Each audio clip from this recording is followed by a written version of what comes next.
From Australia, this is the Wireless Institute of Australia with the weekly news service. This broadcast is in text, audio and video and is accessed on wia.org.au. It is the national news. Yes, January 1, 2023, the best news you'll get all week. Joining us this week will be WIA Director and Secretary Peter Klee, plus many, many more in the 30-minute edition of News from the Wireless Institute of Australia. And in breaking news, Yaesu bows out. Yaesu have informed that the production of the FT818ND and the FTM 400 XDR will be discontinued. They are forced to make this decision due to difficulty with availability of some components. And won't you fly with me? The ham radio payload balloon call sign W5KUB-112 has been in flight for 202 days. Keep on the lookout for it. The 32-inch clear balloon was manufactured by Japanese specialist balloon company Yokohama. And if you are aiming at tracking, make sure you have the correct call sign ending with -112, because it's just one of 4 different balloons call sign W5KUB in flight, including the 2 we mentioned in the last couple of weeks, launched from Antarctica, W5KUB-114 and -115. Now, we do have to... That's what ham radio operators heard midweek when they received HAARP, that's HAARPS's radar transmission to asteroid 2010 XC15. The unusual pulsing signal at 9.5 MHz was HAARP pinging the asteroid. The signal was heard from New Mexico to here in Australia, 9.6 and 9.585, pulsing every 2 seconds. And this recording was received by Herb McKimmon of Adelaide here in VK5. Now from VK5 to VK8. President Scott Williams, VK3KJ, in the WIA board comment on December the 18th, noted that the WIA had recently completed our very detailed submission and response to the Australian Communications and Media Authority class licence consultation, including the matter of consideration by radio amateurs in Australia. Scott thanked the WIA Spectrum Strategy Committee for their hard work and also thanked the broader amateur for their participation in the survey, which provided the direction that our response was to take. The entire submission to the ACMA consultation has now been published on the WIA website, along with a summary page, and there is a link in the text edition. On this first day of the new year of 2023, we continue the important work of representing the amateur final preparations to attend the International Telecommunications Union's World Radio Conference, WRC23. This year, we will once again send a representative as part of the official Australian delegation to attend this very important event, to be held in Dubai, United Arab Emirates, from the 20th of November to the 15th of December 2023. World Radio Communication conferences are held every 3 to 4 years to review and, if necessary, revise the radio regulations, that is, the international treaty governing the use of the radio frequency spectrum and the geostationary satellite and non-geostationary satellite orbits. Revisions are made on the basis of an agenda determined by the ITU Council, which takes into account recommendations made by previous World Radio Communications conferences. The general scope of the agenda of the WRC conference is established 4 to 6 years in advance, with a final agenda set by the ITU Council 2 years before the conference, with the concurrence of a majority of members of states. The WIA have been actively participating in the lead up to WRC 23, noting that the WRC 23 agenda item of direct concern to amateurs is agenda item 9.1b, which is likely to result in restrictions to the amateur usage of the 1240 to 1300 MHz frequency band. WRC 23 will look at issues to determine if additional measures are required to ensure the protection of radio navigation satellite service operating in the same band. As the National Association for Amateur Radio in Australia and the official representative member society of the International Amateur Radio Union, the Wireless Institute of Australia represents all amateurs in Australia and seeks to protect the frequency allocations and benefits that we are fortunately to currently have. On another note, the election of directors of the WIA is underway, and more news on that matter from John Marshall, the WIA returning officer, in next week's broadcast. This has been Peter Cleve, VK8ZZ, in Darwin, WIA Director and Secretary. Happy New Year, everyone, and welcome to 2023. Across Australia, from VK1 WIA, you're tuned to the WIA National News Service. On the beautiful Sunshine Coast of Queensland, it can be heard on 146.825 and 146.850 MHz FM local repeater output frequencies on Sundays at 9 AM local time. I'm Marty, VK4 Kilo Charlie, the Mad Dog. Now, operational news with Felix, VK4 FUQ. Hello there, and Happy New Year. Now, contest-wise 2023.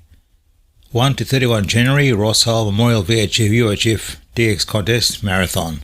The contest was established in 1950 to honour the memory of the late Ross A. Hull and his pioneering achievements in the study of tropospheric propagation and the development of new equipment techniques for the higher bands, but the final score is based on the 7 best days nominated by the entrant. For amateurs with limited operating time, there is also a best 2 days section. 14-15 January, Summer VHF UHF Field Day, 0100 hours UTC Saturday to 0059 hours UTC Sunday, but in VK6 add 3 hours onto start and end times. 26th of January, Australia Day Contest. This contest is to encourage amateur radio activity around the world and is designed to encourage friendly participation and help improve the operating skills of participants. Amateurs in VK will endeavour to contact other amateurs around the world.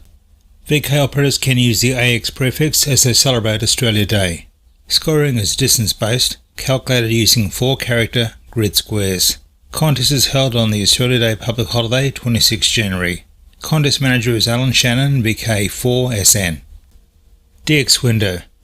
The special event station VI 100MB is active during 2023, celebrating the centenary of VK2's Manly and District Radio Club. Philippines. PED is active as VK4CCV/DU7 from Cebu on all bands and modes. Listen for the call sign TN8K from the Republic of Congo, activated by the CDXP group. The team from the Czech Republic expects to operate between January 7 and 19 on the HF bands from 160 metres to 6 metres, using CW, SSB, RTTY, FT8, FT4 and PSK. They'll also make use of the QO100 satellite, QSL via OK6DJ, OQRS or logbook of the world. For VK1WIA National News, I'm Felix, VK4FUQ Inningham. This is the home service of the Wireless Institute of Australia through VK1WIA. Now, international news with Jason, Victor Kilo 2, Lima Alpha Whiskey. Hello. Jumping in where normally Bruce VK3 Triple Foxtrot would tread in his special interest group news, this news from out of space could have far-reaching effects here internationally. Possibly due to a micrometeoroid or debris strike, the Soyuz MS-22 capsule, currently docked to the ISS, has suffered an external radiator coolant leak. If it's determined to be unsafe for a crewed return trip, cosmonaut Sergei Prokopyev and Dmitry Petelin, along with NASA astronaut Frank Rubio, would be effectively trapped until a replacement can be launched. That replacement, the Soyuz MS-23 capsule, is apparently being accelerated for a potential uncrewed launch and would be remotely piloted to the ISS. This is possibly the most significant emergency situation in the 20-plus year history of the ISS. Now to news from Region 1 in Great Britain. The RSGB is making plans to celebrate the coronation of King Charles III and the Queen Consort in May 2023. The coronation theme is looking towards the future while being rooted in our traditions, which the Society would like to incorporate in its celebrations. The UK has an ancient chain of fire-based beacons, and the RSGB is considering ways that these might be used in the plans. As well as organising events for radio amateurs, this will be a great opportunity to demonstrate amateur radio to the public and to gain publicity in the media. The RSGB has asked hams for their thoughts about how to use the fire beacon chain, or any other ideas for activities on the coronation theme that could be used as outreach to the public. The Radio Club of Pursuela, Oscar Hotel 9 Whiskey, and Northern Radio Arcala Oscar Hotel 8 X-Ray today cease activating the station they say belongs to the genuine Santa from northern Finland next to the North Pole. You can expect Santa's work to continue until December 31st UTC date, and this year's special theme has been to focus on children in the troubled areas of the world and has taken the form of a puzzle to be solved by letters the operators have been handing out to their contacts. QRZ.com details how to submit the puzzle results for an award. You can also see the list of hams who have already contacted Santa and his elves. In news from Germany, the German National Telecommunications Authority has extended all temporary permits for the amateur radio service, whose validity would have expired on the 31st of December 2022. This means that German radio amateurs may continue to use the frequency ranges 1850 to 1890 kHz and 1890 to 2000 kHz with 750 watts or 100 watts on weekends, and contest operation on weekends is also permitted.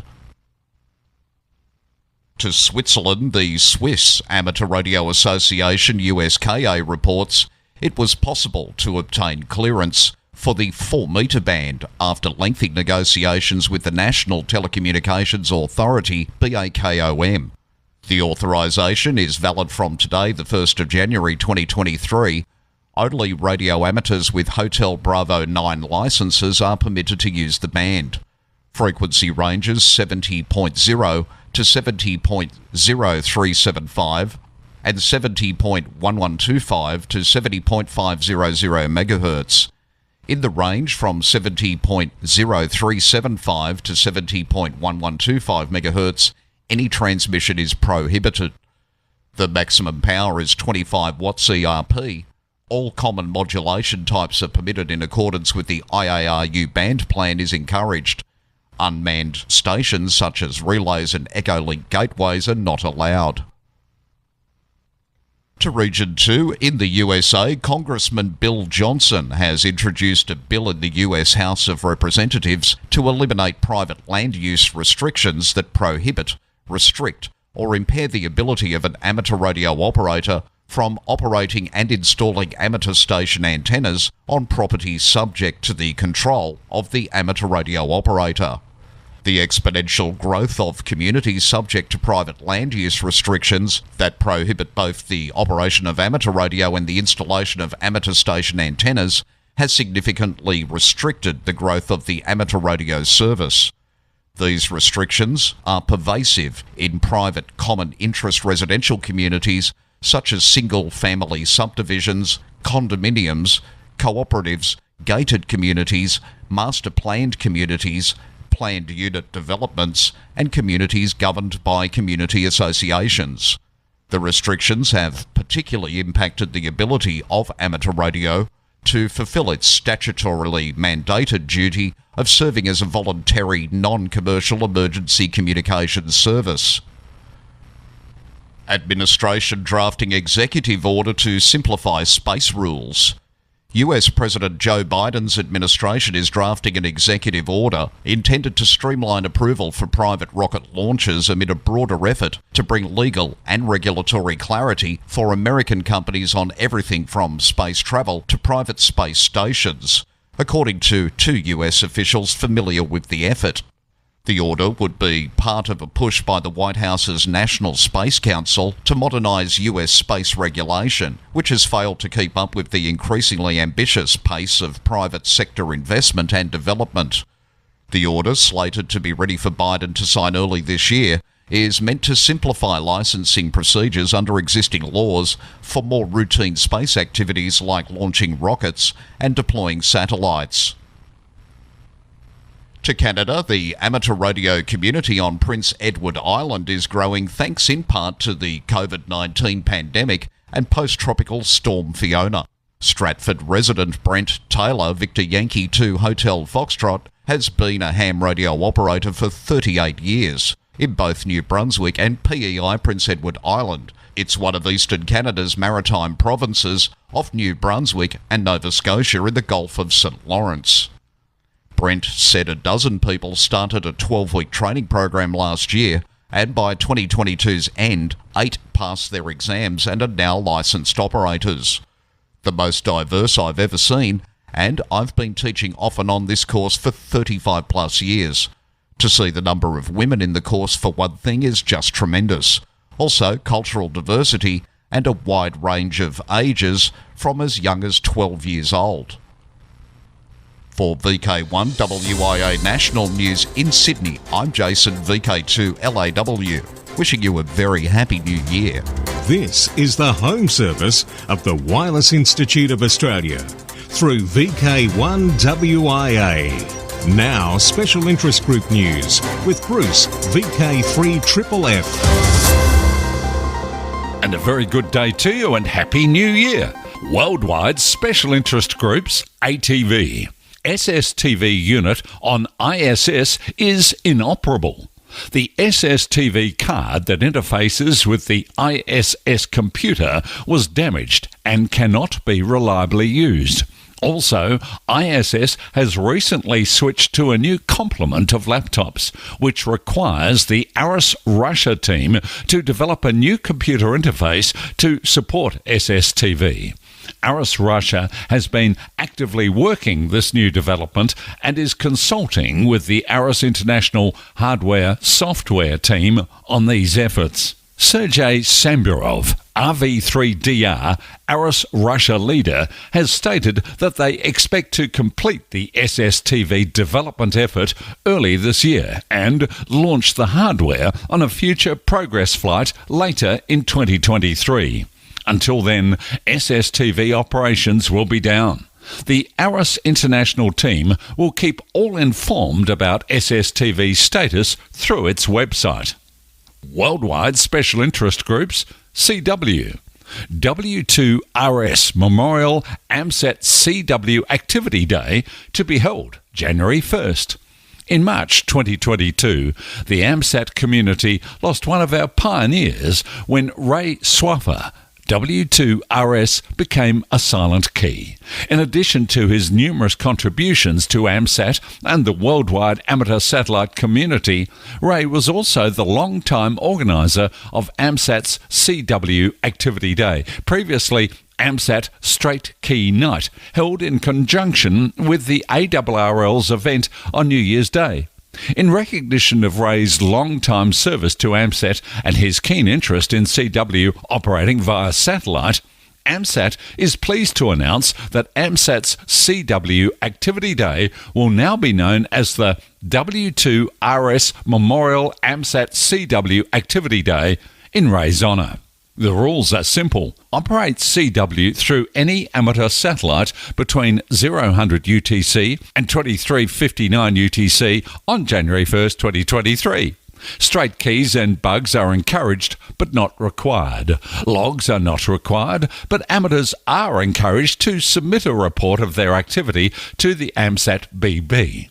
Photos and video clips of activity are also encouraged. Post them on Twitter and tag @AMSAT.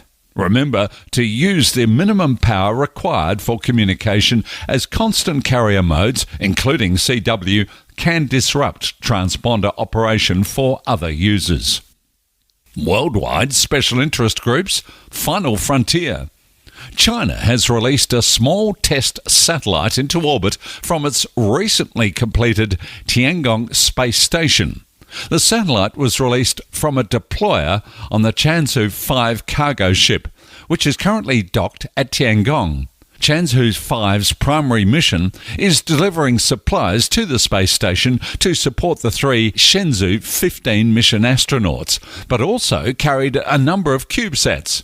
The 12-kilogram satellite is designated CAS-10. The small spacecraft, also known as the Macau Student Science Satellite 1, carries both optical camera and radio payloads.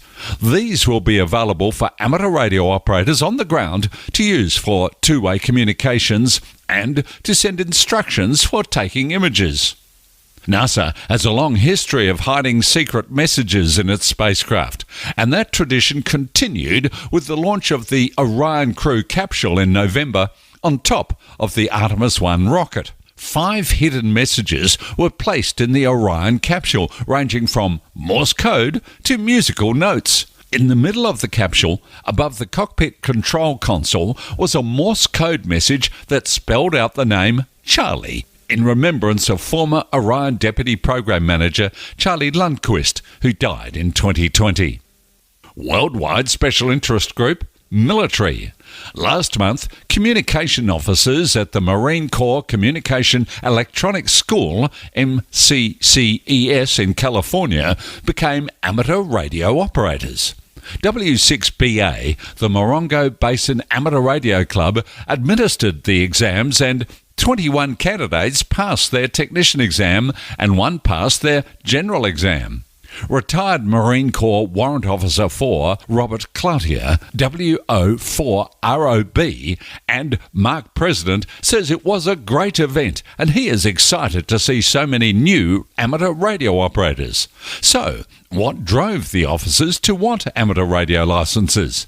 Cloutier pointed out that all of the candidates already have a background in radio administration, but not operating experience. Vietnam vet, radio amateur granted dying wish to get on the air one more time.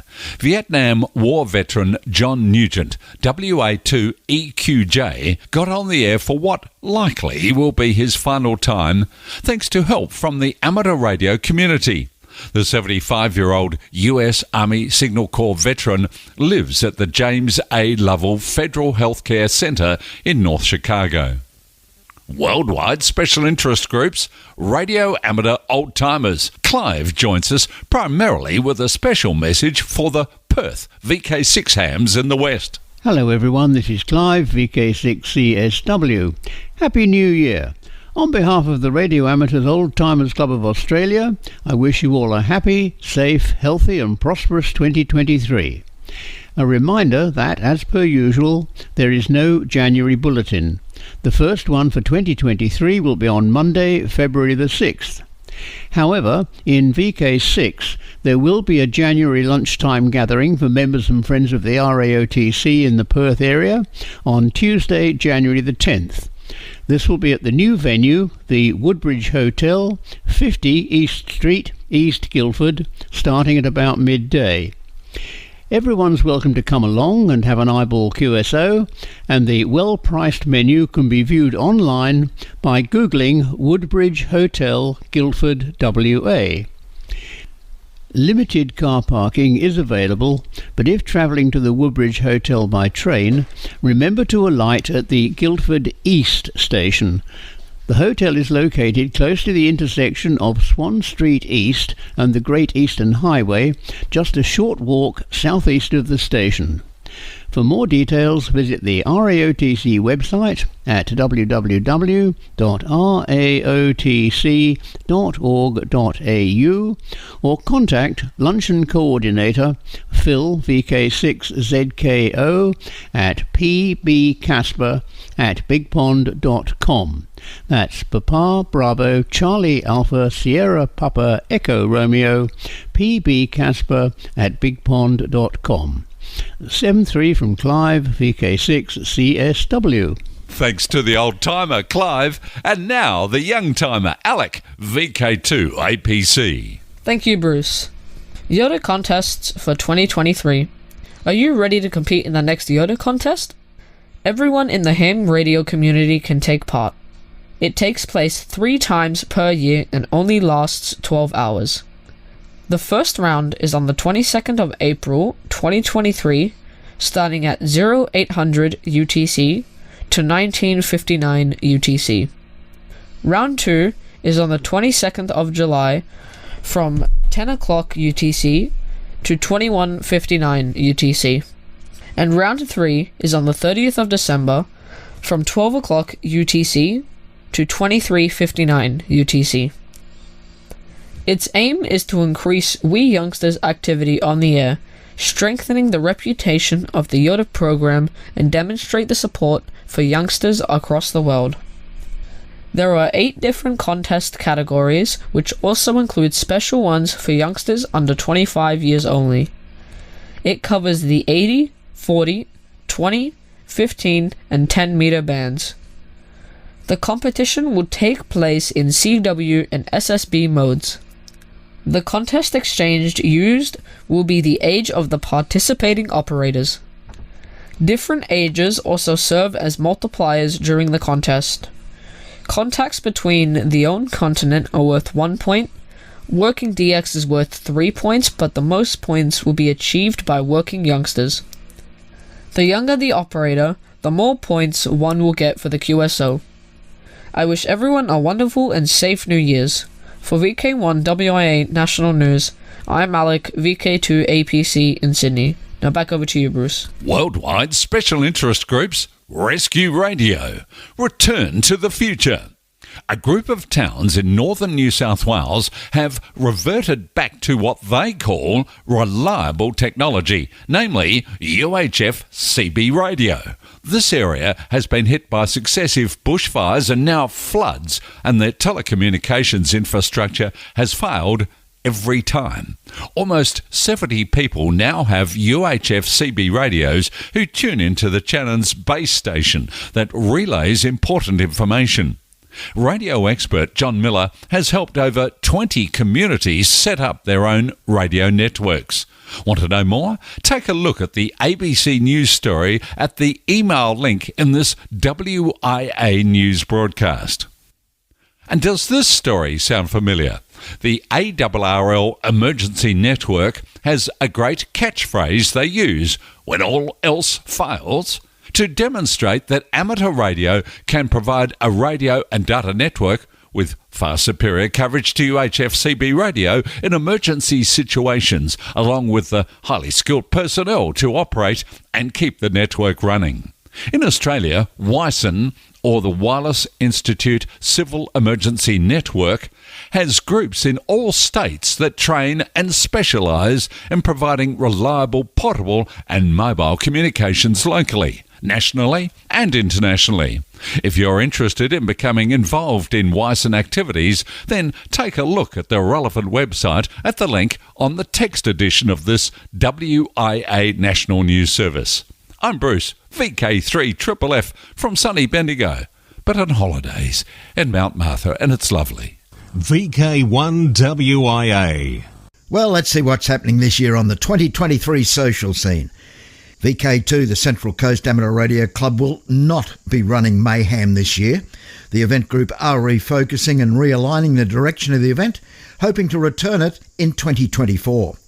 But on most definitely in VK3, Barg Hamfest, February 5th at the Barg Club Rooms. And for the whole of VK, happening in Hobart, where else?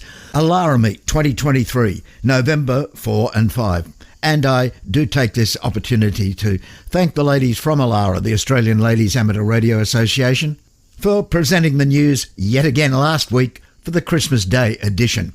Alara will be back around their birthday, around August. From Australia, this has been the Wireless Institute of Australia with the weekly news service. This broadcast is in text, audio and video and is accessed on wia.org.au. Courtesy of Bevan, VK5 BD's ATV and YouTube channel, this has been WIA National News. We're back now, live and local, and your voice, your callbacks. And don't forget, tick like.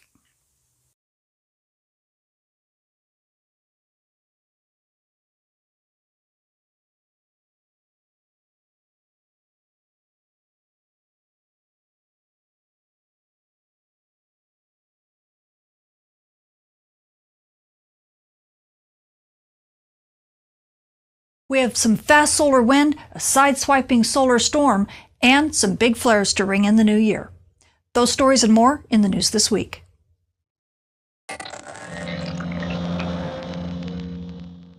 This space weather forecast is sponsored in part by Millersville University.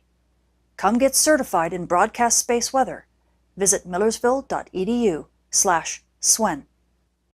Space weather this week is remaining a bit on the moderate side. As we take a look at the Earth-facing disk, you can see lots of coronal holes both in the south and in the north. The ones on the west limb, they've been sending us some fast solar wind, and along with a few kind of mini solar storm launches, we've actually been getting a little bit of aurora over the holiday weekend, which has been really nice, but it hasn't come down to mid-latitudes for very long. However, with this other coronal hole that's going to be rotating into the west limb and into the Earth strike zone here right about the end of the year, we should get yet another chance for some strong fast solar wind, and possibly that could give us some more aurora that'll dip down into mid-latitudes. On top of that, we do have multiple big regions that are giving us big flare activity. The big player that we're watching right now, this is region 3176, and it is just beginning to wake up. As of the 27th, it's fired 3 big solar flares.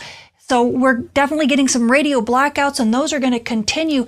And we have a long duration to watch this region rotate across the sun's disk, and we could conceivably get some solar storms from it. So we're going to be paying attention to that as well. So amateur radio operators and emergency responders, just be aware, we do have radio blackouts on the menu this week. Now, as we take a look at our far-sighted sun, this is stereo A, and it's looking at the sun just a little bit from the side. You can see that big coronal hole that's kind of rotating to center disk in stereo view. That's the one that's going to be giving us some fast solar wind right around the end of the year. Now, also, if you look at the east limb, especially in the south, on the 24th, late in the 24th, you see a big slow eruption. That's a beautiful eruption that is not Earth-directed, but it does reveal that there's an active region in that area that is going to be a solar storm player and possibly another big flare player. So we're going to keep our eyes on that as it continues to rotate into Earth view. So aurora photographers, man, we have a little bit of chances for aurora here. Nothing super Earth-directed as of yet, other than some fast solar wind, but it's going to keep us on our toes. And you emergency responders and GPS users, well, we've got a lot of activity as well, and so big radio blackouts are on the menu, so we're going to have to stay vigilant. And now for your Leo Meo Geo Orbit Outlook. As we take a look at our near-Earth space environment, we're really going to be focusing on the MEO and GEO environments because we've had so much fast solar wind over this past week, and we plan to get some more in through the new year, and that really causes the particle environments in those orbits to really begin to ramp up. In fact, back on the 22nd and 23rd, that's when you start seeing this, the red beginning to light up in the MEO regime. This is basically due to the low energy particle environment. Now, these are the particles that can charge up the outside of spacecraft and can cause electrical upsets and discharges on the surface of the spacecraft.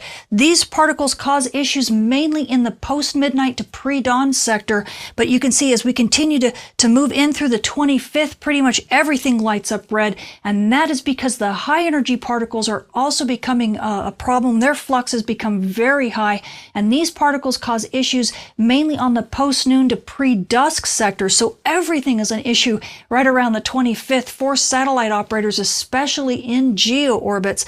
Now, luckily, these particles, all of them basically get flushed right around the 26th. You can see things kind of cool down just a little bit, but now, sadly, things are beginning to ramp up again. We're beginning to get those low energy particles once again getting to high flux levels. So surface charging is an issue for especially satellite operators in MEO and GEO, and we're going to start seeing the rise of those high energy particles as well. So that's going to be a problem in the post-noon to pre-dusk sector as well over the next few days. But if we get a solar storm that sideswipes us, and that will cause another flush of these particles right around the 28th, so we might be able to kind of clear the way to build those particles up again and give satellite operators a break.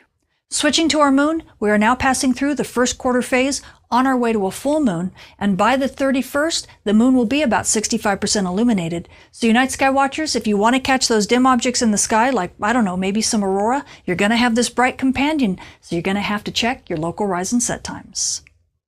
Switching to our solar storm conditions and aurora possibilities over the coming week, man, do we have a lot of fast solar wind in the forecast this week. Not only are we kind of calming down from some fast solar wind, but we have yet another coronal hole that's going to be rotating into the Earth strike zone and sending us some fast solar wind near the end of the year. So at high latitudes, NOAA is expecting active to even minor storm conditions with up to about a 35 to 40% chance of major storm conditions. Now remember, we also have that side-swiping solar storm right around the 28th or so, and that could enhance activity a bit more. So aurora photographers, you're at high latitudes, you should get some gorgeous views over to really possibly through the end of the year before things begin to calm down. Now, mid-latitudes, it's not quite so strong. We're expecting unsettled to possibly active conditions, but we do have up to about a 10 to 15% chance of minor storm levels. Now, this won't last very long if we get up to storm levels, so aurora is going to be a lot more sporadic down at mid-latitudes, but if you're dedicated, it might be worth the chase, especially because it's the holidays. I mean, it's a wonderful time to do it near the end of the year like this to celebrate the new year. But remember, the moon is going to be a bit on the bright side, so it could be a little bit of an issue. But luckily, we do have lots of chances in store. Switching to our solar flare and particle radiation storm outlook over the coming week, we do have a lot of active regions on the Earth-facing disk and some that have big flare potential. So this is the reason why everything is in the yellow. NOAA's giving us about a 55% chance of M-class flares over the next couple days, including about a 15% chance of X-class flares. The reason for this is mainly regions 3169 and 3176. Now, region 3169 is going to be rotating to the sun's far side here over the next day or two, so things could calm down pretty quickly after this, but we are expecting a high chance of radio blackouts. So GPS users, if you're on Earth's day side or if you're anywhere near dawn and dusk, just stay vigilant because blackouts are on the menu. Luckily, solar flux is staying in the mid 100s. We've got about 140 right now, and it looks like things are going to continue to stay that way. So amateur radio operators and emergency responders, despite the fact that you're going to have a little noise on the bands and you do have to worry about radio blackouts, at least for the reasonable foreseeable future, we're going to have some good radio propagation on Earth's day side. Now, taking a look at the radiation storms, we're at the normal levels right now, but you frequent flyers, and this does include aircrew, just be aware we do have about a 5% chance of a radiation storm, an S1 level, over the next few days until region 3169 rotates behind the sun's west limb, so just stay vigilant. So the space weather this week continues to keep us entertained. We have a lot of fast solar wind in the forecast this week, so aurora photographers, especially at high latitudes, you should be in for a decent show, possibly some sustained aurora clear through the end of the year. Now, aurora photographers, if you're at mid-latitudes, it might be a little bit tougher for you. We are expecting a few enhancements here and there, but only if you're dedicated should you chase, because these storms aren't really all that strong, and it may not bring the aurora that far south, but definitely take a camera and take long exposures because those cameras can see a lot more than your eyes can. Now, amateur radio operators and emergency responders, well, you know, we do have a lot of active regions on the Earth-facing disk, and this is keeping that solar flux well into the triple digits, which means good radio propagation on Earth's day side. But we do have some radio blackouts to contend with because we do have some big flare players, including region 3176, which is going to be with us for probably another, maybe 7 to 10 days before it rotates off of the Earth-facing disk. So just know that radio blackouts are on the menu.